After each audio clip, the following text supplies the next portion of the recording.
How you doing? I'm doing well. How about you? Yeah, hanging in there.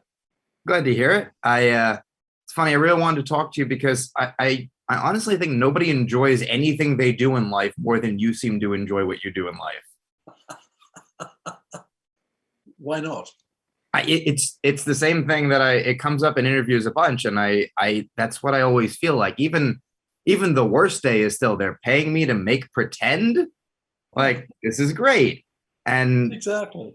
most I'm people. at home.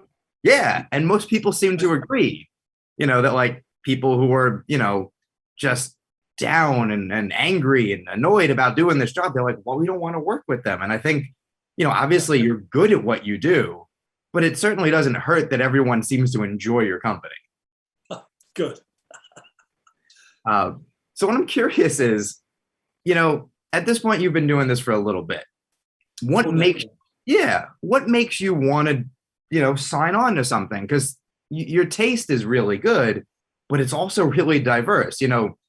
Loki to everybody's talking about Jamie.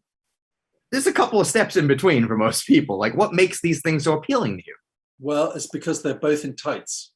Mm, this makes sense. There we go. We found it. There we found it. That's the common denominator. Yeah, Headgear, horns, or big wig, or tights down below. could switch sets and get away with it. Exactly. No, it's variety. Yeah, You're asked to do stuff that um, I'd never dreamt that I'd be in a Loki thing or that I'd be asked to be a drag artist. So the fact that somebody else thinks that you can do that is, I suppose that's half the battle of it. That you think, well, if somebody believes that you can do that, then you have to bring whatever you can to the table and hope that somehow in the middle it yeah, meets up and that you don't let them down yeah. for their faith. I mean, I think at that point, when you have people who are seeking you out, as opposed to obviously when everyone's starting, it's please hire me, I'll do anything, please hire me. And slowly, if you're successful, it turns to like a mutual thing. To then people seek you out. It's got to be a nice fuel to go. Okay, someone thinks this is for me, or maybe only for me. I must be able to crush this because somebody already thinks I can before I even started to think about it. Yeah, but what you just said, that thing of please give me the job, that doesn't really ever go away. I think that's for every actor. It's in the DNA of the job that Yeah, you're either taking a job that somebody's turned down or dropped out of or passed on. So to be the first choice is not my experience very often. So yeah. I'm grateful for what I've had. Oh yeah, and I think again, I think it's something that really even comes off in the performances, even if it's something small like in a Star Wars movie, or it's something big like in Can You Ever Forgive Me, or this, where it's just like it's a crucial supporting performance. I think knowing that this person is just like overjoyed to be doing this is magnetic in a way that we're trained to think of magnetism in a movie is okay, it's someone super attractive, or it's someone who's just like 7'6" and kicking ass. But there's a lot of other versions of it, and I think like a good character actor does that really well. Good. That's the idea. Exactly. Nailed. When you read this script, though, what made you want to say yes besides the tights? We know the tights were stage one. Terror. Hmm. Terror, because I was 63 at the time, and I thought that to be offered a part that you have to sing and dance and be in a movie and be in drag and have a northern accent, all of those things I've never been asked to do all in a movie before. So, being given the opportunity to do something that is that different is that's few and far between. So when Yeah, when I was offered it, I thought, well, yeah, it's feeling terror is a good thing because it's going to bring something out of you. yeah, And I like a challenge. for sure.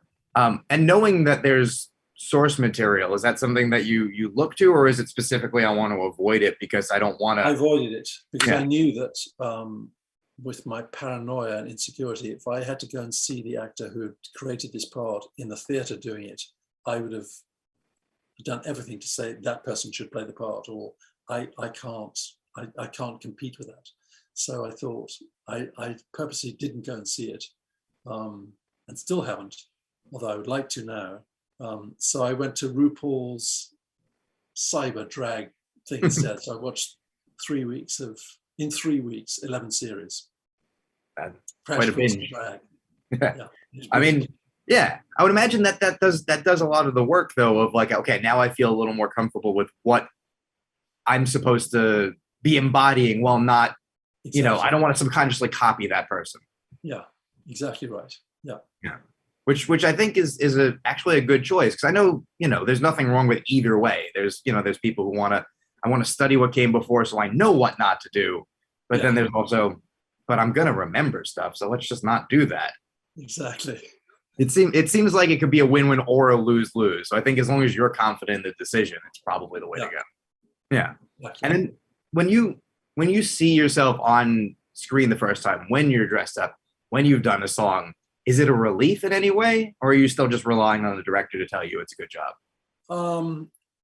I think that when I appeared in drag in front of the crew for the first time, and their reaction gave me the confidence that the costume and the singing teacher and the movement and the makeup design and the hair, all of that team of people's work was my armor, if you like. And so that gave me the confidence because people didn't go, get out of here. You're not even vaguely convincing. So I applaud them, and it was their artistry that really is what was on view. Yeah, and that's a good thing I think in almost any outfit you're wearing in a movie because you're never wearing your own clothes, and whether you're wearing this or you're wearing the Loki outfit or just like a jacket and tie or t-shirt and jeans, like someone designed you to look like this because they think it's going to be the best thing for the movie. So if you feel good and they're looking at you and go, "That's right," I think it's got to be one of those steps that you're like, okay, good. I'm in a comfortable place. Let's do this. This is fun. For most of the time as an actor, you think, oh God, you feel that something different is coming out of you if you're performing a character. And when you look at it, you think, oh God, that just looks exactly, it's Joey with a beard and sitting in his kitchen with, his t-shirt on. But if you're in full drag and you have no beard and makeup and you are unrecognizable to yourself, that is probably the one and only time in my entire career that I thought that looks or feels unlike myself, and that was an amazing. And like you said, having done it for so long, I think just the new experience also has got to be somewhere in there. Like I'm doing something new. All right, this is something we can get going. Which how much of that is what you're looking for now? Just like I've never done this. Let's do it. Let's go. Yeah, there's always that's the adrenaline, that's the kick of it, that somebody believes that you can do that, and you think, well, okay, I'll have a go. The worst that can happen is they can cut me out or replace me or dub me. True. So, yeah. And you're like, I can make that work. Someone else will hire me. We've gotten here now. Listen, you'll just be like, you just gotta call Marvel or Disney and be like, I'm in a bunch of your franchises and I got like a bill to pay. No one's dead. Come on, let's figure this out. And I also got to imagine as we start to wrap up, the Oscar nomination didn't hurt either, just for personal sake and also jobs. Yeah, it was an amazing ride. I knew there was a once in a lifetime experience, and so I embraced every nanosecond of it because I met everybody that I had hoped to meet, either the new generation or older generation of actors, and it was. When people are cynical about it and say, oh, well, just the Oscars or this or that, I just had the ride of a lifetime.